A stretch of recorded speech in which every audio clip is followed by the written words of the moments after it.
नमस्कार, उज्जैन टीवी के सभी दर्शकों का हार्दिक स्वागत है। आइए चलते हैं उज्जैन शहर की प्रमुख खबरों की ओर। माघी पूर्णिमा के अवसर पर शिप्रा तट पर श्रद्धालु पहुंचे स्नान दान करने। इस दिन कई पर्वों का होता है संगम। हिंदू पंचांग के अनुसार माघ माह के शुक्ल पक्ष की पूर्णिमा तिथि को माघी पूर्णिमा के रूप में मनाया जाता है। शिप्रा तट रामघाट पर देश भर से आए श्रद्धालुओं ने पूर्णिमा स्नान किया एवं दान पुण्य का लाभ लिया। इस दिन व्रत भी रखा जाता है। इस पूर्णिमा को डंडा गढ़नी पूर्णिमा एवं बुद्ध पूर्णिमा के नाम से भी जाना जाता है। आज ही के दिन से रंगों के पर्व होली की शुरुआत होती है। आज से होली का डंडा गाड़ दिया जाता है। साथ ही आज ही के दिन परम शिरोमणि संत रविदास जी की जयंती का पर्व है। पर्व को लेकर भी रामघाट पर लोगों में उत्साह दिखाई दिया। संत शिरोमणि रविदास जी की जयंती पर शिप्रा तट स्थित रविदास घाट से भव्य चल समारोह निकाला गया। संत शिरोमणि रविदास जी की 645वीं जन्मतिथि पर शिप्रा तट स्थित रविदास घाट पर पूजन अर्चन संपन्न हुआ और यहीं से सामाजिक न्याय परिसर तक एक चल समारोह की शुरुआत हुई। कार्यक्रम का यह 30वां वर्ष है। कार्यक्रम संयोजक सेवाराम खांडेकर व भगवान खांडेकर ने बताया कि चल समारोह पुनः सामाजिक न्याय परिसर से शिप्रा तट रविदास घाट पर संपन्न हुआ।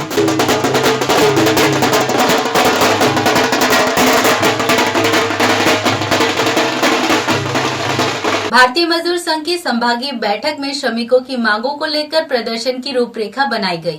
भारतीय मजदूर संघ द्वारा संभागीय बैठक आयोजित की गई, जिसमें उज्जैन, नीमच, मंदसौर, शाहजहांपुर सहित विभिन्न तहसील ब्लॉक से आए भारतीय मजदूर संघ के पदाधिकारियों ने उनके साथ हो रहे अन्याय के खिलाफ जंगी प्रदर्शन को लेकर रूपरेखा बनाई व अपने विभिन्न मांगों, जिसमें प्रमुखता से कर्मचारियों के डीए, देहाती मजदूरों के साथ न्याय, अपना व्यवसाय का अधिकार व अन्य विभिन्न मांगों को लेकर सभी संगठनों के पदाधिकारियों ने प्रदेश के सभी मुख्यालयों पर मुख्यमंत्री के नाम जिला कलेक्टर को ज्ञापन सौंपने का निर्णय लिया।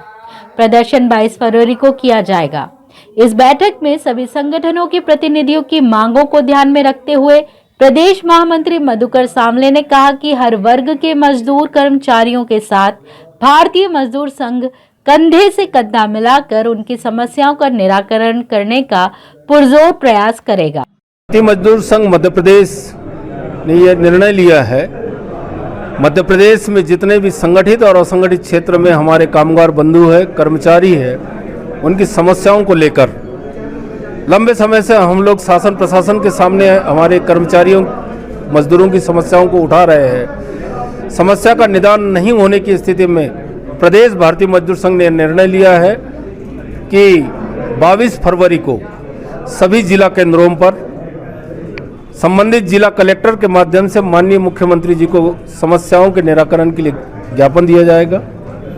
7 मार्च तक यदि समस्याओं का निदान नहीं होता है तो 7 मार्च को भोपाल चलो, ऐसा हम सब लोगों का एक नारा है और भोपाल में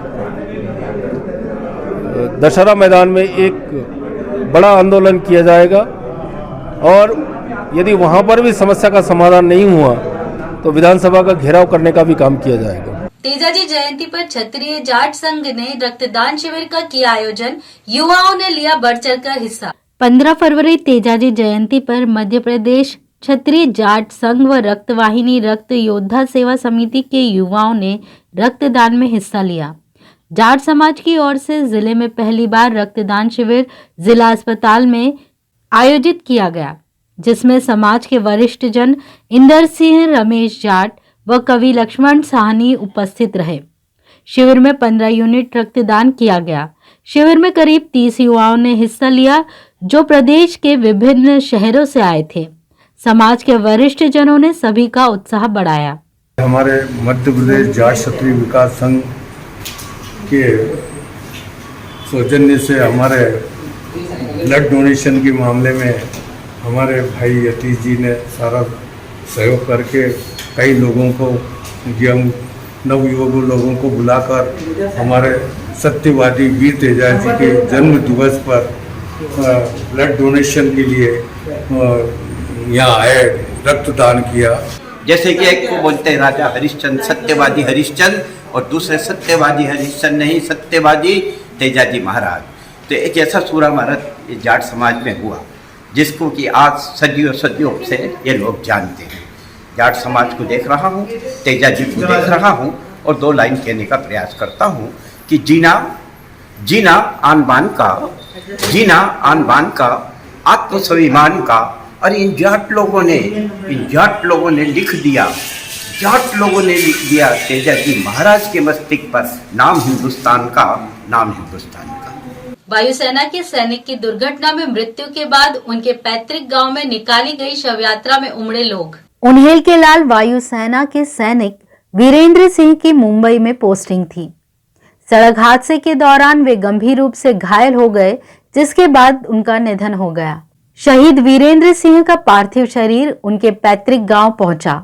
वहां निकाली गई शव यात्रा में करीब 5000 लोग सम्मिलित हुए, जिन्होंने शहीद सैनिक को नम आंखों से विदाई दी। उनका अंतिम संस्कार पूर्ण सम्मान के साथ किया गया।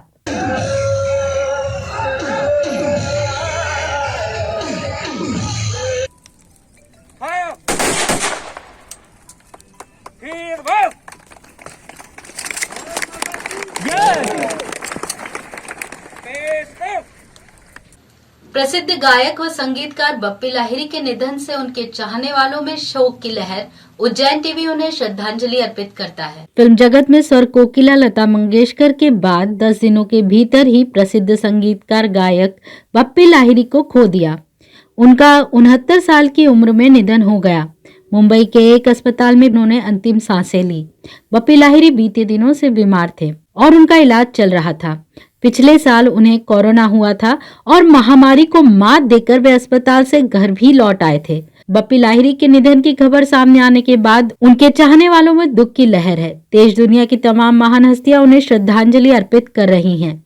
गायक संगीतकार के परिवार में उनकी पत्नी चित्रानी लाहिरी और उनकी बेटी गायिका रेमा लाहिरी हैं।